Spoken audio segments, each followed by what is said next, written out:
Hey guys, this is Mr. V doing a book review today. I'm going to be reviewing The Stand by Stephen King.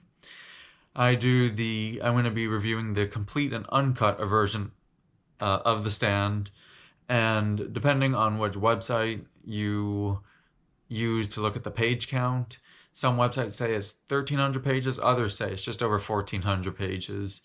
So it all depends what you use, but it is Stephen King's longest book. And it is a very long book. If you guys see it at the stores, I've seen it at many stores, go and pick up the book and you'll see it is humongous, and flip through the pages because there are stores where I've seen the words are incredibly tiny. I read mine on the Kindle, so that's why I don't have the book with me, but it is his longest book and it is humongous because it is the one I read is just over 1,400 pages. Something you guys should know about my book reviews: I do a spoiler-free book review. If I give any type of spoilers, they're very minor. That's the reason you'll see me continually look down because I'm just looking down at some notes, so I make sure not to give you guys any spoilers. So before I start the book review, let me just give you a brief synopsis of what the book is about. It's basically about there is something called the superflu, and people don't know where it came from, what happened, but the superflu is out and it kills off 99% of the population. And there are some survivors, and those people have to decide between two of the main uh, people to follow. It's Mother Abigail, she's 108, and she, is more peaceful. She wants to rebuild the community through peace. Or Randall Flagg, who likes more chaos, and he doesn't even really talk about rebuilding like Mother Abigail. And you have to decide which side are you going to choose. So that's the brief synopsis of the book, and that's what the book is about. So the thing I want to say first, before I even start the review, is make sure you guys have a goal to stick through with this book. Because I had talked about how thick the book is, it can be somewhat intimidating in the beginning, because also Stephen King does a lot of character development. And in the beginning, he's developing different characters. Some of them survive, some of them die, but he does a lot of character development, and he devotes in the beginning just a whole chapter to one character. So that's why you want to make sure that you have a commitment to finish this book, because it is very long, and in the beginning it can be a little confusing. But I'll go more in depth about that in my review. But just make sure that you want to stick with it, if it's at least for about 25-30% of the book, to see how the book goes. You want to finish at least that amount, but because the book is 1,400 pages, you want to stick through it with at least 4, maybe even 500 pages of the book. So that's what I want to say first before I start the review. But let's start the review right now. So the I gave you the general synopsis. I shouldn't say synopsis. I gave you the general plot of the story. The one thing you should know, as I said, he devotes a lot to character development. And while that is a great thing, as I'm a huge Stephen King fan, so I love the character development, it can also be a little confusing in the beginning, because some of the characters survive, others don't. But it can be confusing in the beginning because, I mean, everyone has a life that you'll read a couple chapters and then you take a week off just because there's other things going on in life. And then when you go back to the book, you sometimes don't remember who each character is or what role they played. And you may have to flip back a few chapters, or, you just need to know the characters. So in the beginning, that can be a little tough. Partway through the book, it's no longer a problem. But, that's just one thing you want to be aware of. That was one part that was a little tougher for me, was it was sometimes the characters were a little confusing just because there were many characters introduced at the beginning of the book. And the thing, other than that, though, I thought this was an amazing plot. There have been, Stephen King always comes up with great plot lines. I mean, always has amazing plots, but this was an amazing one. Because really, think about what it would be like if all of a sudden, there's something called the super flu and people start dying off. And, 99% of the world, they don't know at that time, but like everyone starts dying. And the amazing thing he does is, he makes the plot run very smoothly in that it isn't like 99% of the world outside of one state dies. It's people in different states are dying, and people in there are certain people in, I'll just say, people like that, people are in Maine, or someone that's in California, or people are in New York, and it's like everyone around them has died and they need to try find each other. So he does a very, very smooth transition for that, because it really does make you think like what you would do if that was happening. It's pretty scary also. And the best part is it goes in depth about like the good versus the evil. The good in man and the evil in man. And same for society. Some of the things I'll go a little further in depth in a bit, but just the good versus evil, because now there's only 1% left, and it's like, you know, people are starting to feel they're better than the other. Are they trusting each other? There's a lot of aspect for that. And it's just a very smooth transition. I was very, very worried coming into this because the complete uncut edition is much longer than the one he released in 1978. I think the one he released in 78 was like 8 or 900 pages, and this one is 1,400 pages, to where I felt, is he going to have to force things in and just force it? And then I would be like, I can see why that was deleted. It's the complete opposite. Nothing feels forced. And I really don't know what they even deleted, because nothing feels forced. And it is so smooth the way he brings it in, and it feels very real.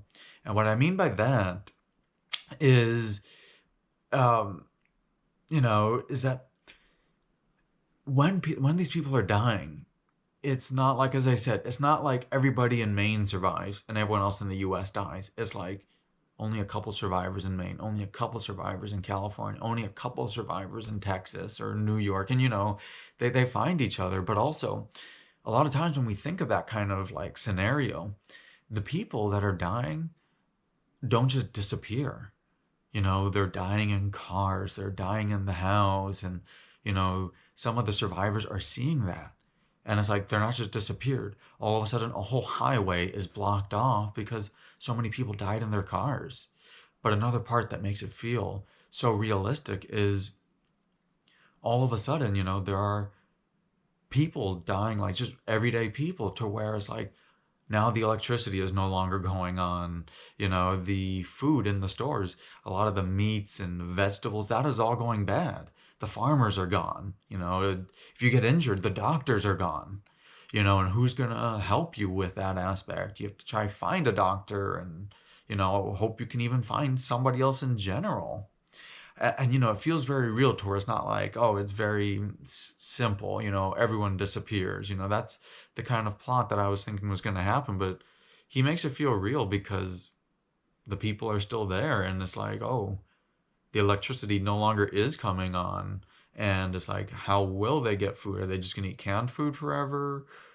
What is going to happen? What if they get injured? It makes it feel very real, because he also brings you through those situations about where, yeah, there no longer is electricity. So what do you do? So that's why, I thought it was great. And there was even, yeah, a situation, it's not even a spoiler, but it was like, someone, they didn't have any food, so what were they gonna do? They were locked in a specific area. This was a prisoner, but he was locked, and he had no food because everyone around him had died. And it's like he even considered like eating a rat. And it's like, because he can't get out of the prison, you know but what's gonna happen? And then some people are debating, do we even release him from the prison? What goes on? So you know that is great, and it also shows to what extent people will be to not be lonely. And what I mean by that is there are people in this book that are like, kind of when they start to find each other and start to see each other, they're a little bit conscious of who they are. And some of the people they're running into have some weird traits. And there are even times where people are like, is the other character going to kill me type of thing. And yet they still go on, they camp together to keep moving on. And, they're trying to think, how will we rebuild? And, what people will do to not be lonely and, to try to rebuild. And it shows in, when I say incredible, it's not great, but it's like the incredible amount of like paranoia that goes through people because everyone's wondering about each other almost. They're all like, okay, can I trust this person? Can I trust that person? Who can I really trust? And there's all those aspects, and Stephen King just does such an amazing job in this book about it. And then the other part that's amazing is then how do you rebuild? You know, it's yes. This was in the United States, so they're gonna go like after they get a group of people together. They're like, okay, maybe we frame it after the Constitution, but then it is still very difficult. It's like, how do you rebuild? Because it's like, who will take over? What happens if someone commits a crime? What do we do? What is the punishment? What just basically for everything. Who is assigned to be the leader? Who is assigned to not be the leaders? And they have a board, but they're for the most of the book, people are trying to follow two very specific people, which says in the plot, it says it's either Mother Abigail or Randall Flagg. But even then, it's like, okay, who do you go towards, and how do you rebuild society? And there are so many aspects that I can't. It would take me over an hour to describe every aspect, but it really makes you think of how would you rebuild and what would you do, even though we know how society is built. It's like, all right, will there be a policeman? What is considered a crime? How do we punishment, or would we lock them up? Things like that. So, and who wants to do that job? And there's those aspects. So Stephen King covers this phenomenally in The Stand, and he just goes in such. He just wraps it up so smoothly and so nicely. And something I want to say is I actually felt there was a great end to this. Stephen King is known to not have great endings. He's known to have very bad endings. But this one I felt had a great ending. The complete uncut edition had even a little longer ending, and I still thought that was great too. But overall, I just thought there was a great ending.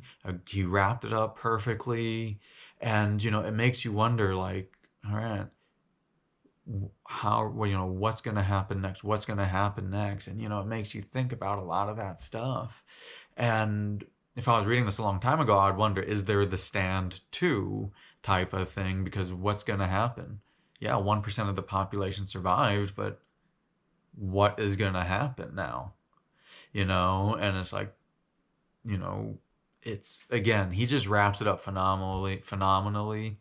This is known to connect to the Dark Tower, so maybe it will be resolved more in there, but it's just, again, it was a great ending. So I'm going to rate it. What I do is I always rank it on a scale of 0 to 10. So 0 is absolutely awful, like a horrible book. 5 is average. A 5 is just average. And a 10 is phenomenal, like one of the best books I have ever read, type of phenomenal, like you guys should be reading it very soon. And very few make it to the 0 category, just as very few make it to the 10 category. Because again, 5 is average. Now, I want to say that before I give it the rating that I am going to give it, make sure this is not your first Stephen King book. Due to the length alone, I would say you want to read at least 3 Stephen King books, and one of them having been a longer Stephen King book. And it doesn't need to be super long, but you want to have a sense for who Stephen King is, about how he does character development, how he kind of like just does the plot, how he does everything. So that's why I would recommend you read at least three, with one of them being fairly long. And there are many longer books out there that you can read, because with this being 1,400 pages, I don't want you guys to get like 200 pages in and be like, okay, you need to move along already. So again, before I give my rating, that's the suggestion I give. Read three Stephen King books, with one of them being a longer. But I have read over 20 Stephen King books. So again, the rating is 0, being horrible. 5 is average. 10 is absolutely phenomenal. Go get it today. I would rate this a 9.5 to possibly a 10. This may be the highest, this contends for the highest rating Stephen King book I have ever read.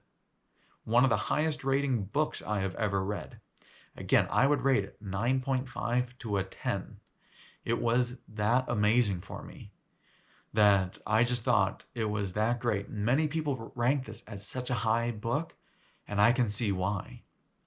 So again, this is probably one of my favorite books of all time, because very few books make it to a 9.5 or a 10. Especially if you watch my other reviews, you'll see. But very few books make it to that high a level, where, because the only negative I found in the book was the very beginning. I just found it a little confusing when I would take some time off, and that was it. Everything confusing for the characters, and that was it. Everything else I thought was just done so well. But let me reiterate for like the third or fifth time, I don't remember. I really believe, though, that you should read three Stephen King books, with one of them being fairly longer. But if you do, like I've read many Stephen King books. That's why I would rank this a 9.5 to a 10. This book was almost perfect in terms of the fictional books and how Stephen King is. If you have any comments, please leave a comment below. I hope you click the subscribe button. I really appreciate you guys watching my book review. Don't forget, I'm Mr. V. Have a great day.